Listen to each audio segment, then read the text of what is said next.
There are times when we feel lonely, even when surrounded by people. It's strange, isn't it? So many people around, yet the heart feels empty. When we were younger, connections were a source of strength. Having a long contact list, being in many groups, it made us feel secure. But with age, we begin to understand. Having many people doesn't necessarily mean we feel less alone. The more people we gather around us, the more conversations there are, and with more words, misunderstandings grow. With more relationships, come more worries.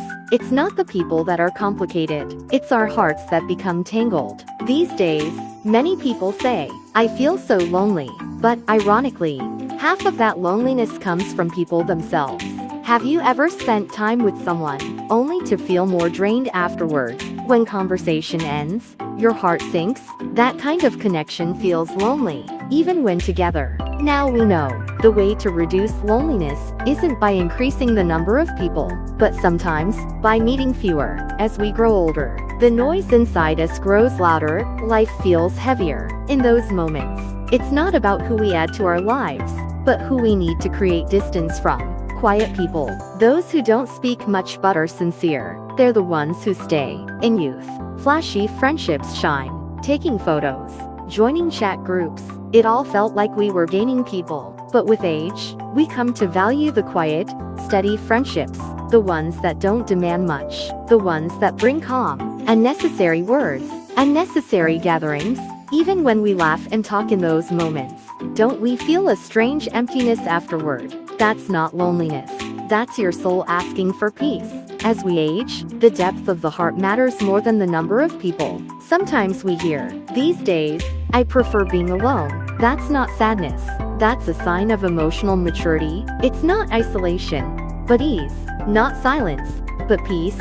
So from today, don't think about cutting off people. Just think about adjusting the distance in your relationships. It's okay to be close. It's also okay to drift apart. What matters is finding the distance that feels right for you. Better to share your heart with one person than to spread yourself thin among many. A quiet cup of coffee can comfort you more than a noisy gathering. Life isn't about crowding with people, it's about finding peace in your heart. Start reducing noisy relationships and make space for calm days. That is true grace. When we were younger, having many friends felt reassuring. It was like social insurance. If anything happens, I have someone to call. But as we get older, we realize having many connections doesn't protect us. It often exhausts us. More people means more emotional sharing, and when you share your heart too much, you also collect more scars. Our hearts feel torn in many directions. Now, what matters more is not who's on my side, but who makes my heart feel at peace. We all reach this point in midlife, surrounded by people, but no one truly listens. In the end, the quality of relationships defines the quality of life. A friend who splits the check is nice, but a friend you can open your heart to, that's priceless. Someone you don't have to watch your words around. Someone you don't have to compare yourself to. Someone you're just grateful to sit beside in silence. If you have even one such person, you're already blessed. Don't try to understand everything. Don't try to endure everything. When something feels wrong, quietly take a step back. That's not coldness, it's self-respect. Now, let's get practical. Okay, I get that distance matters, but who should I distance myself from? This is important. Before looking for good people, learn to recognize the ones who hurt your peace. Often, it's not strangers, it's the ones closest to us. Here are 8 types of people to keep distance from. The gossipers, those who share secrets like jokes, spread stories at dinner tables, and pretend innocence afterward. They'll shake your trust and damage reputations. The envious, they're uncomfortable with others' happiness and relieved by others' pain. They say things like, "They just got lucky." That's not a compliment, it's jealousy. The disrespectful, those who say, "We're close, so I can joke like this," but their words hurt. That's not humor, it's rudeness. The victim players, always feeling wronged, always blaming others. They never try to change their life. Stay too close, and their bitterness becomes yours. The self-centered talkers, they speak, but don't listen. Conversations become monologues. Your thoughts disappear in their endless side stories. The manipulators, They say things like, "You can't do this without me." It sounds like support, but it's control. These types have something in common. They talk too much, never feel wrong, and drain your energy. Even with a good person, if you feel tired after being with them, it's not a good connection for you. Don't hate them. Just step back. Hatred leaves scars. Distance brings peace. The tricky part, both seem warm and kind at first. That's how manipulation begins, with kindness as a disguise. Over time, your emotions get blurry. You start to doubt yourself. You wonder, am I too sensitive? That's a red flag. That's emotional control. The only way to protect yourself is by maintaining calm boundaries. Don't react emotionally. Watch actions, not words. And don't fear distance. Being too nice often puts you at risk, but walking away is not weakness. It's survival. Say this with strength: I don't hate you, but I won't let you control me anymore. That's not cruelty, that's maturity. Peace in relationships begins, not with others, but with how well you protect your own heart. As we live, we often feel conflicted. I can't keep seeing this person, but cutting ties completely feels too harsh. That's when you don't cut them off. You simply step back. The end of a relationship doesn't have to be dramatic. It can be quiet. It can be just a little more space. Distance reveals the truth.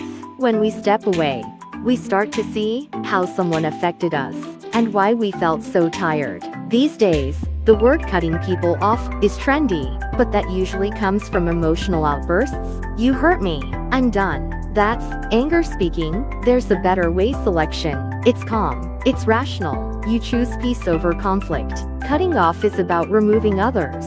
Selecting is about protecting yourself. Everyone has a personal boundary, a safe emotional distance.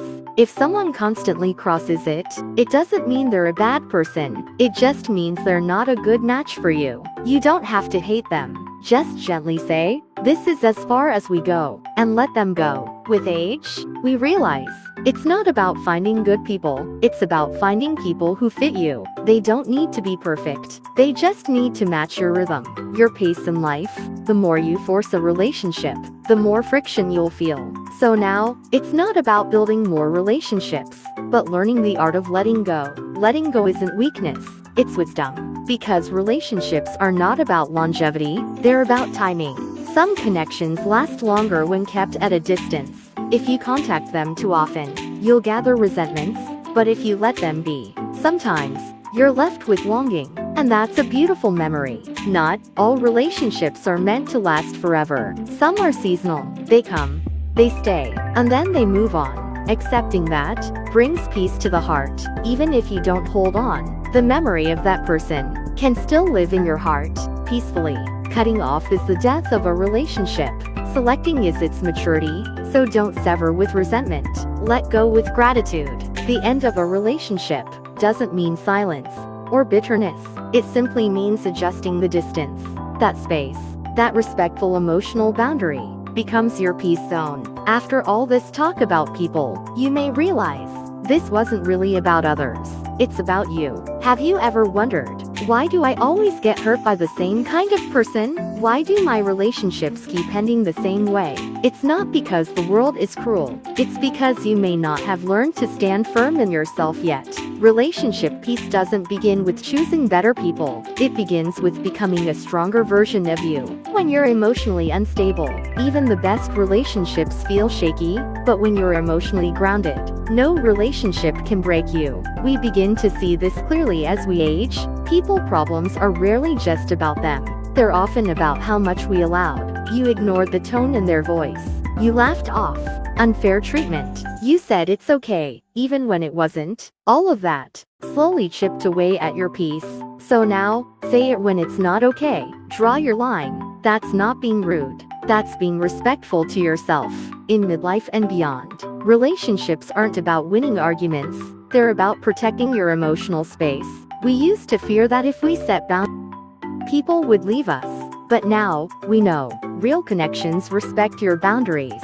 When you stand tall, fake friendships naturally fall away. Only the sincere ones remain. Life has a way of filtering out what doesn't serve you. If you stop trying to fix others and start anchoring yourself, when your inner world is calm, your relationships reflect that calm. When you are truthful with yourself, your relationships become more honest too. In the end, the peace in your relationships starts from your own dignity. When you stand with grace, no one can shake you. Don't try to fix others today. Just try to stand firmly as yourself. Because at the end of the day, the one who truly saves you is you.